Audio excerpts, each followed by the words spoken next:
yo soy Claudia Caranza, periodista, y esto es Mujeres que Mueven a México. Hoy nos acompaña la espectacular Tanya Duarte, defensora de derechos humanos, afromexicana y también fundadora del proyecto Afrodescendencia México. Tanya, muchas gracias por la entrevista, por tu tiempo y por acompañarnos hoy. Muchas gracias a ustedes y al proyecto. Gracias. Quisiera empezar que nos cuentes básicamente que desde el inicio. Creo que hay mucha información sobre el proyecto Afrodescendencia México. Eres conocida por la defensa que haces, no solamente sobre la afromexicanitud, sino también sobre migrantes. Pero yo quiero saber un poco más de ti como Tanya. Sé que naciste en Mazatlán, eres originaria de allá, ahora estás en otro lado. Quiero que me cuentes cómo fue crecer en el norte, en una sociedad que está todavía más cercana a Estados Unidos, y cómo fue crecer ahí, cómo fue desarrollarte ahí, tu familia, tus orígenes. Pues mira, nací en Mazatlán, pero a los 4 años ya vine a la Ciudad de México. Estudié el kinder y parte de la primaria aquí. Y en la adolescencia en Tepoztlán, Morelos. No crecí en el norte. Y la verdad es que fue muy complejo y muy difícil en el sentido de que a las personas en México nos cuesta mucho aceptar un racismo institucional, constitucional, que permea pues nuestra vida cotidiana. Es un racismo tan naturalizado, para empezar para la comunidad indígena y después para los afrodescendientes, ¿no? Yo soy una hija del racismo. Mis papás se conocieron en la UNAM, pero cuando la familia de mi mamá se dio cuenta de que estaba embarazada de un hombre negro, llamaron a su antiguo novio blanco. Entonces yo nací en una familia con una mamá rubia, un papá blanco y 2 hermanos medios pelirrojos. Y pues yo crecí escuchando que era recogida o que era adoptada de los adultos. Aunque mi mamá nunca me negó, le preguntaba, ¿es su hija? Sí, claro. Pero las primeras personas parecidas a mí era Michael Jackson y The Jackson 5 en la televisión, porque en los años 70, pues bueno, ni siquiera existía un turismo afro en México, y mi mamá y mi abuelita veían el programa porque no sabían cómo peinarme. Insistían en hacerme caireles y tratar el cabello como el cabello liso, y pues era no nada más una guerra, sino físicamente doloroso y sumamente complicado, ¿no?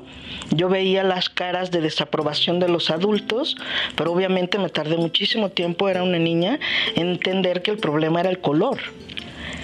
Y en el kinder, los primeros días, las niñas, los niños me lamían para saber si era de chocolate o me tallaban para ver si me despintaba. Cuando he platicado con otros afros, pues también les pasa eso. Hablar de afrodescendencia en México, para quienes no se asumen como afros, pues se quedan totalmente sorprendidos, ¿no? La situación es que la palabra racismo no existe dentro de la Constitución gracias a Vasconcelos, que en su concepto de construir la nación, pues blanquea la historia y anula completamente la herencia africana y también asiática, ¿sí? Entonces yo era la única niña negra del kinder, la primaria, la secundaria, hasta la prepa vi otro niño afro, ¿sí? Y hay una tremenda confusión por esta deuda histórica que tiene el gobierno con nosotros, porque nuestra historia no aparece en ningún libro, ¿sí? No tenemos representación ninguna, desde preescolar hasta superior. Si hablamos de afrodescendencia es gracias al decenio afro impuesto por la ONU en el 2015 hasta el 2024, que se instauró para obligar a países como México a incluir a la comunidad afro dentro de la Constitución, cosa que no se ha hecho de manera apropiada. Todos los gobiernos que hemos tenido y a partir del decenio pues juegan una simulación, nada más. Y la situación es que la gran mayoría de las personas en México ignoran su afrodescendencia. Te iba a preguntar para ti, Entonces, el primer momento en el que te das cuenta que el color es Yo me el doy problema. cuenta que soy negra por los demás, Claro. no por mí. Claro. Y eso está... Por esa diferencia. Antes no se llamaba bullying, te molestaban en la escuela o tus primos, que había estas caricaturas de un canibalito que iba persiguiendo un cuervo. Entonces todos mis cumpleaños mis primos me regalaban un hueso de pollo para ponérmelo en la cabeza, o tuve que bailar la negrita cucurumbé, la muñeca fea, el negrito que dice picardías, todo el kinder y la primaria, aunque son canciones altamente racistas, ¿sí? La negrita cucurumbé lo que quiere es blanquear su carita con las olas del mar.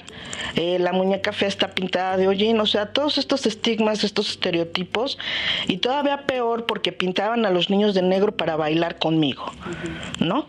Entonces, sobrevivir emocionalmente fue muy complicado, muy complicado, y realmente creo que lo que me salvó en la parte psicológica emocional, en un sentido, es que un tío de mi mamá le regaló una biblioteca pequeña, pero muy bien hecha, y ahí encontré libros. Cuando tenía yo 11 años leí El manto amarillo de Lobsang Rampa, y libros que entendí. Claro, tienen una base budista, que no era importante el color, no era importante la apariencia, sino que las personas eran energía, que las personas eran luz, ¿no? Y de alguna manera eso me sanó una parte del alma, ¿no? Aunque mi realidad era altamente violenta. Yo iba a las tortillas de chiquita y de repente, pues los adultos sin permiso me tocaban el cabello. Esto de tocarme el cabello o apretarlo a veces, que me lastimaban, obviamente sin pedirme permiso, etcétera.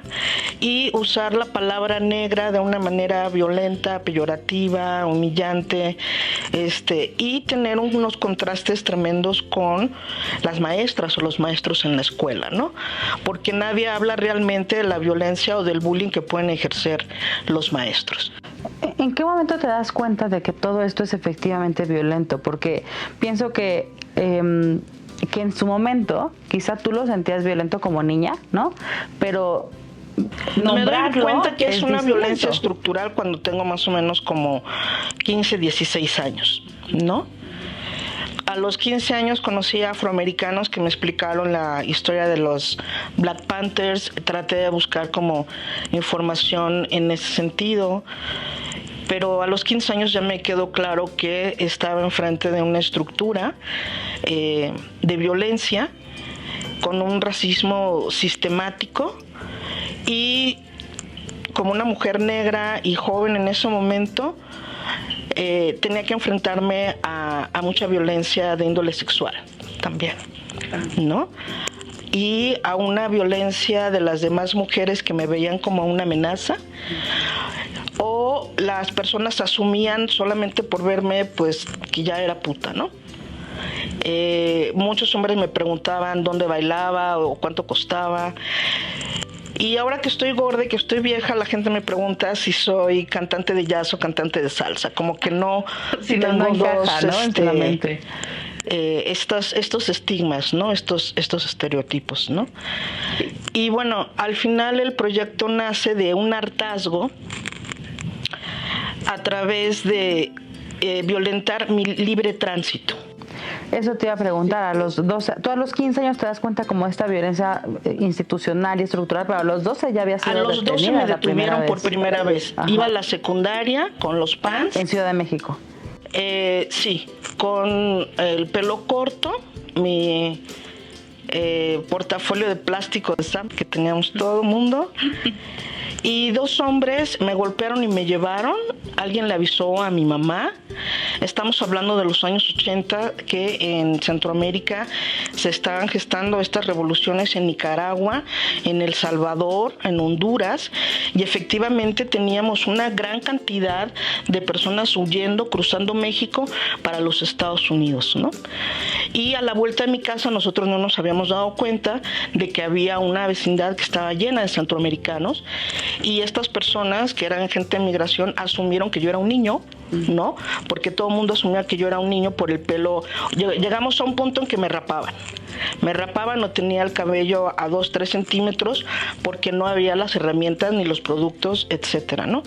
Entonces, bueno, me llevan. Mi mamá tiene que venir con dinero y con un álbum de fotos porque ella es rubia. Esa es la primera vez que me detuvieron. Siendo menor de edad me detuvieron otras 3 enredadas en el CUC, en la Avenida Universidad, ¿no? Pero a los 2 días me dejaron salir porque era menor de edad y no sabían a dónde deportarme. Claro. Pero el resto de mi vida voy manejando, voy en el autobús o en los aeropuertos, soy detenida y todo el tiempo me quieren deportar. La gente me mira y asume que ya soy cubana. Punto. O brasileña, hondureña, beliceña, y están tratando de deportarme constantemente. Entonces, el proyecto Afrodescendencia México nace precisamente de esta parte, de seguir los casos de personas de la Costa Chica o de otros lados que fueron deportados porque parecían haitianos, porque parecían hondureños y en condiciones de transgresión de sus derechos humanos totales, ¿no? Y con unas historias de terror para volver a ingresar a México sin documentación, ¿no? Gracias a que no tenemos educación, que no hay una inclusión sobre nuestra historia, pues siguen pasando este tipo de cosas, ¿no? Evidentemente no podemos hablar de ti y de tu historia sin mirar como todo lo que has hecho y sin mirar también el contexto político y social y hacer una crítica fuerte y necesaria, ¿no? A las políticas mexicanas, institucionales, a la misma sociedad. Pero ¿cómo ha sido para ti, o sea, desde la Tanya de 12 años que fue detenida por primera vez, que quizá no entendía por qué, ¿no? O de dónde, hasta la última vez que te detuvieron, que ya cargas con todos estos documentos y te has hecho de herramientas? ¿Cómo ha sido este transitar para ti? ¿Cómo ves a la Tanya de 12 años en comparación a esta mujer que eres ahora con toda esta lucha y todo este bagaje, ¿no? de acciones que has hecho no solamente por ti, sino también por otros? Pues frustrada, cansada, enojada, porque si bien a través del proyecto de Afrodescendencia México muchas personas se han dado cuenta que son afros, muchas veces me he sentido como sacando afros del closet. No ha sido fácil porque explicar la historia afro a algunas personas o hacerles entender que son afros, que son negros, se entiende como un tremendo insulto. La palabra negro o negra es tremendamente compleja todavía, depende en el contexto y en el país donde nos encontremos. El avance sobre nuestros derechos pues sigue pausado, no tenemos nada digno realmente, no lo que han podido conseguir nuestros hermanos de la comunidad indígena. No tenemos materiales. Cada vez que hago un evento cultural, educativo sobre el tema y tenemos estudiantes que asumen su afrodescendencia, que se dan cuenta, no tenemos libros que darles, no tenemos material, no tenemos una biblioteca, ni siquiera tenemos una oficina para gestionar los asuntos afros porque no somos sujetos de derecho, ¿sí? Nos mencionan en un apartado segundo como parte de la población indígena, ¿no? Se quedó hasta ahí y nada se movió. El vientre que gesta este continente es el de la mujer indígena. El conquistador prácticamente no trajo a sus mujeres. Toma a la mujer indígena y después a la mujer africana esclavizada. Vinieron menos mujeres esclavizadas que hombres. Sin embargo, todos los hombres africanos solo se mezclan con las mujeres indígenas para poder tener hijos en libertad, para tener hijos libertos, ¿sí? La luna en la uña es una marca genética que marca tener una herencia afro en nuestro linaje. muchas caderas, mucha pompa, dientes separados y distintos tipos de melanina, cabello rizado, ondulado, crespo. Nos está hablando de una herencia afro dentro del linaje familiar, ¿sí? Yo soy madre de 2 rubios de ojos verdes, que también son afrodescendientes. Esto lo hace sumamente complejo y hay que entender que la afrodescendencia va más allá de la melanina, ¿no? Vamos a ver estas mezclas en Brasil o en Cuba, por ejemplo. Sin embargo, en México el inconsciente colectivo se cree blanco y esto se sigue reproduciendo en un racismo explícito, ¿no? Este ejemplo actual de esta serie en Netflix, La Casa de las Flores, donde una de las personajes trae un novio afroamericano y lo primero que le dice la mamá: ¿cómo me vas a dar nietos prietos? Eso sigue estando total y completamente vigente, y que tus papás te aconsejen que hay que seguir blanqueando o mejorando la raza, eso sigue totalmente sólido, ¿sí?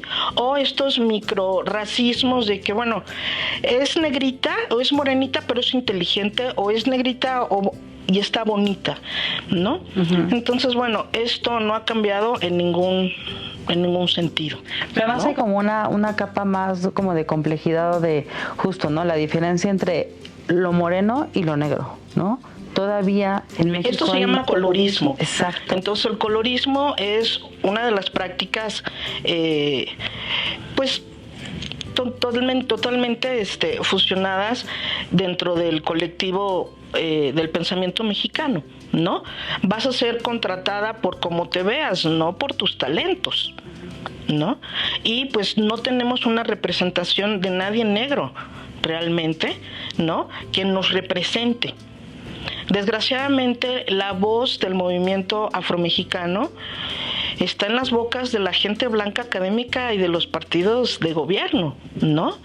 Y al final de cuentas se ha corrompido a un punto donde muchas de las comunidades afromexicanas que están completamente marginadas, pues están siendo totalmente manipuladas, y eso es lo más fácil de corromper, ¿no? La gente tiene necesidades básicas de educación, salud, y especialmente no se atiende la violencia hacia las niñas y las mujeres, y sigue siendo permitido este matrimonio infantil en Guerrero, en Oaxaca, en Chiapas.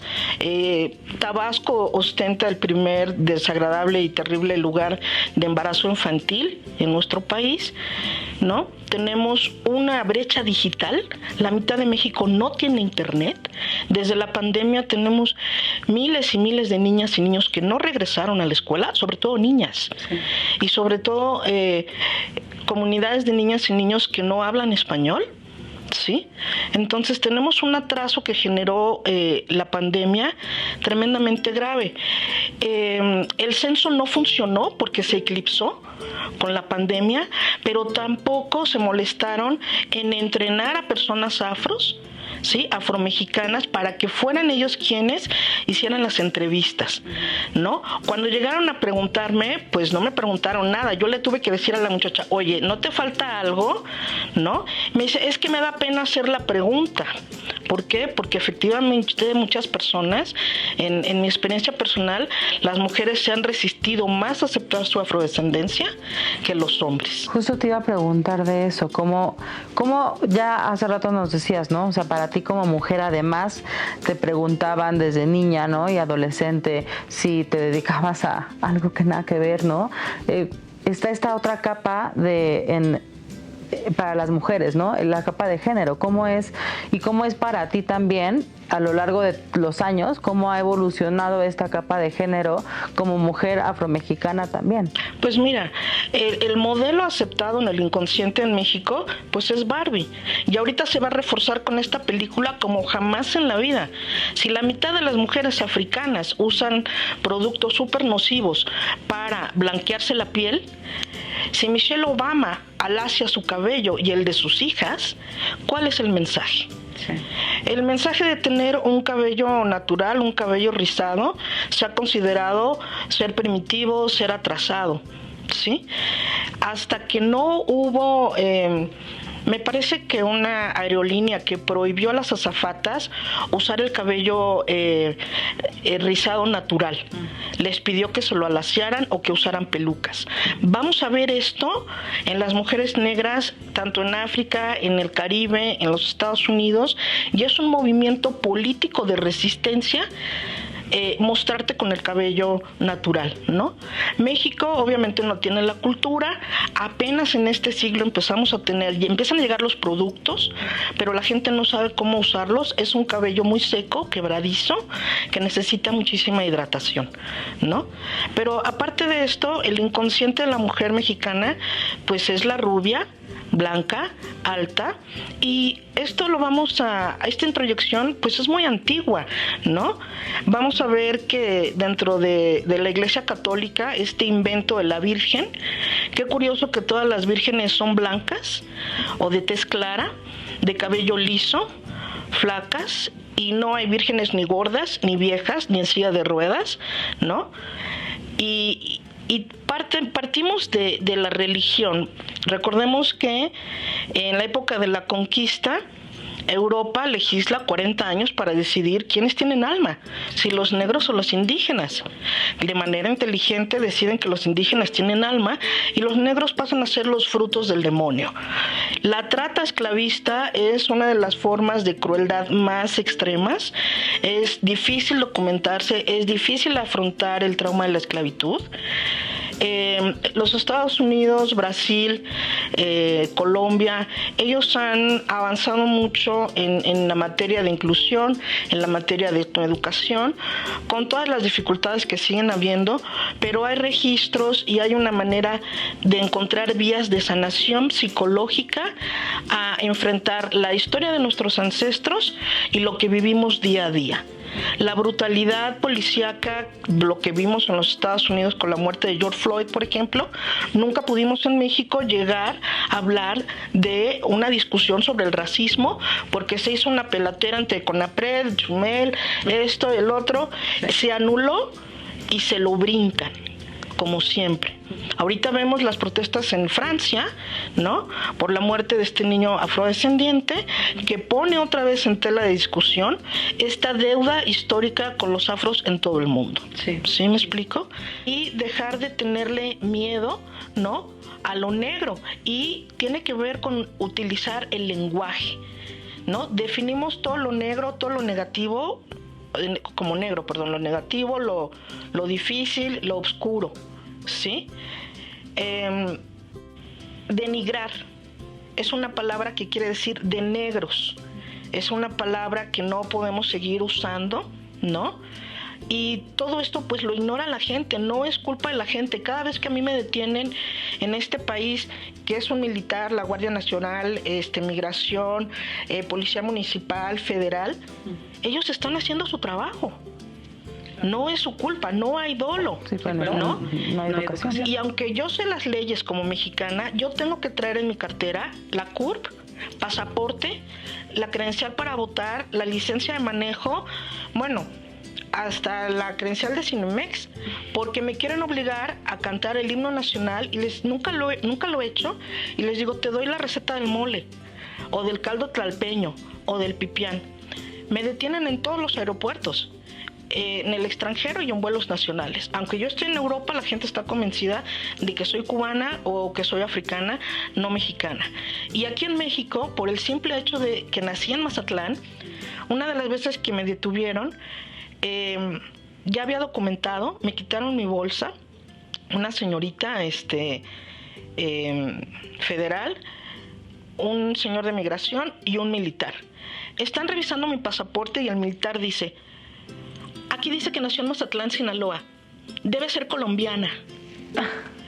Y ya estaban revisando las monedas para ver si tenían residuos de droga. Cierto. ¿Sí? Pero he sido detenida, no sé, ¿te gusta? 30 veces en aeropuertos y otros cientos de veces en carretera, en altísimo riesgo de mi integridad física. Claro. Y eso no ha parado. Ayer justo en el taxi saliendo de San Cristóbal, pues nos detuvo migración, ¿no? Mostré, yo tengo que sacar siempre el pasaporte. Y esto es un llamado que hago una de las instancias más corruptas en México es el Instituto Nacional de Migración. Sí. Tengo estudiantes que están haciendo doctorados y maestrías, afrocolombianos, afrocubanos, afrobrasileños, en la Universidad de Chiapas. A mí misma me gritan que regrese a mi país en la calle y la policía les detiene y les quita la credencial vigente de que ellos están de manera legal como estudiantes y los extorsionan hasta que no les den dinero. Tengo miles de quejas de gente afrodescendiente que vive en México de hace 30, 40 años y cada vez que renuevan les piden mordida. Tenemos cientos de ilegales blancos que nunca nadie les va a pedir identificación. Y si se les piden y se dan cuenta que no tienen papeles, los invitan amablemente a sanar su situación. Pero si eres moreno, eres indígena o negro, te vas a los centros de retención que son peor que cárceles. La Guardia Nacional ha cometido crímenes de lesa humanidad, lo hemos visto todos en la frontera sur, ¿sí? Y en estos centros agotan a la gente. Les quitan su celular, le quitan todas sus cosas y si necesitan una llamada les van a cobrar 200 pesos y les van a poner 20 pesos de crédito. Quieren obligarlos a tomar agua del baño y si quieren una botella de agua de 1 litro les va a costar 200 pesos. Los migrantes africanos meten los papeles, migración les cambia letras y después les dicen que no son ellos, ¿sí? O no los atienden porque hablan francés, ¿sí me explico? Entonces, tú ves a los agentes de migración con tremendas cadenas de oro ahí en Chiapas, anillos, y bueno, si digo más me pongo en riesgo, además, ¿sí? Pero una de las cosas más graves que tenemos precisamente es esta solidez en corrupción del Instituto Nacional de Migración. El alto comisionado de Derechos Humanos de los Estados Unidos una vez me invitó, a través de CONAPRED, a tomar un curso para saber qué hacer si me querían matar después de las amenazas que tuve. Y yo le he pedido a todos los gobiernos en México que capaciten al Instituto Nacional de Migración, que les expliquen que nosotros existimos. ¿Sí me explico? Cosa que jamás ha pasado. Sí, ¿no? Que se ve difícil, ¿no? O sea, ¿por qué no los capacitas? Sin embargo, todo el mundo habla de la frontera norte, porque claro, estar pegado a los Estados Unidos va a haber tremenda difusión, pero nadie habla de la frontera sur, sí, ¿no?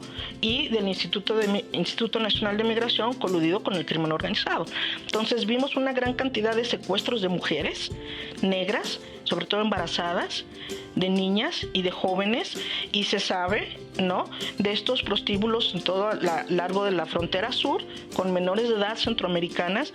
En uno de mis eventos, una de las fotógrafas importantes de Chiapas consiguió entrevistar a varias mujeres negras que habían sido secuestradas por cárteles y sobrevivieron. ¿Sí? Entonces, bueno, la situación sigue siendo terrible, gravísima, totalmente desatendida, y así es, ¿no? Entonces, el llamado sería educarnos, abrir nuestra mente, nuestros corazones, sacar a nuestros familiares más morenos o negritos del closet y honrar nuestra ancestralidad.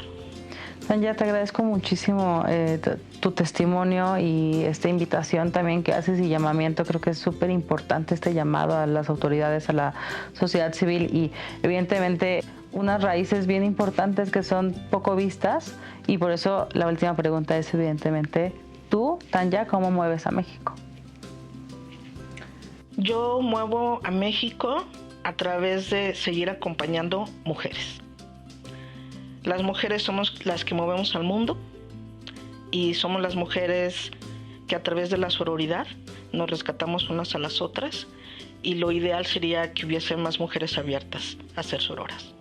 Muchas gracias, Tanya. Gracias a ti.